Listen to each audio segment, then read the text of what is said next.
ভারতের পশ্চিমবঙ্গের বারুইপুরে ১১ বছরের এক মুসলিম শিশুকে অপহরণ করে ধর্ষণের পর চোখ উপড়ে বিভৎসভাবে হত্যা করেছে ৪ হিন্দু যুবক।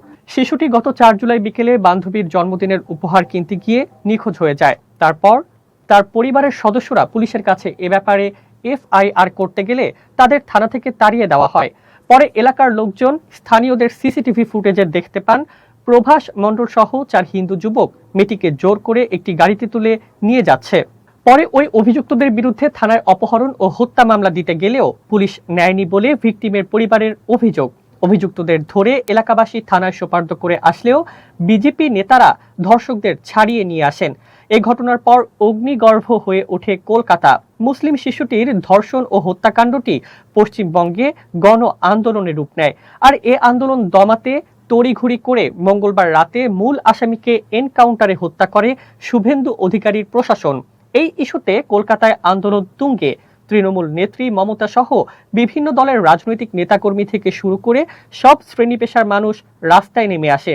তখনই গদি বাঁচাতে রাতারাতি ধর্ষককে ধরে এনে এনকাউন্টারের নাটক সাজালো শুভেন্দু অধিকারীর প্রশাসন। বারুইপুর ধর্ষণ এবং খুনের ঘটনায় একটি ভিডিও ভাইরাল হয়ে গিয়েছে।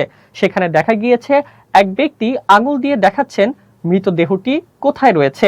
তার দেখানো জায়গা থেকে বস্তাবন্দি নাবালিকার মরদেহ উদ্ধার হতেই ক্ষিপ্ত হয়ে ওঠে এলাকাবাসী। মারধর শুরু হয় ওই ব্যক্তিকে। ঘটনাচক্রে দেখা গিয়েছে ওই ব্যক্তি এই ধর্ষণ এবং খুন কাণ্ডের অন্যতম অভিযুক্ত প্রভাস মণ্ডল। মঙ্গলবার রাতেই পুলিশের গুলিতে মৃত্যু হয় প্রভাসের। মঙ্গলবার রাতে তাকে ধরে নিয়ে গিয়েছিল পুলিশ। পুলিশ জানায় সেই সময় পুলিশের কাছ থেকে অস্ত্র ছিনিয়ে পালানোর চেষ্টা করেন তিনি। পুলিশকে লক্ষ্য করে গুলি চালান প্রভাস।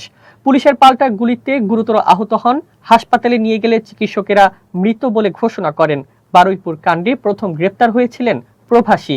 গত শনিবার বন্ধুর জন্মদিনে যাবে বলে বাড়ি থেকে বেরিয়েছিল ওই নাবালিকা। তারপর থেকে তার আর খোঁজ মেলেনি।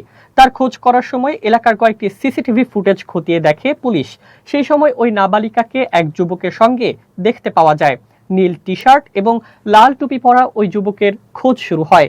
সেই সূত্র ধরে পুলিশ ওই যুবককে শনাক্ত করে। তারপরই গ্রেপ্তার হন প্রভাস। তাকে জেরা করে আরো ৩ অভিযুক্ত আনন্দ সর্দার, দিবাকর সর্দারকে গ্রেপ্তার করে পুলিশ। মঙ্গলবার গ্রেপ্তার করা হয় আরো এক যুবককে।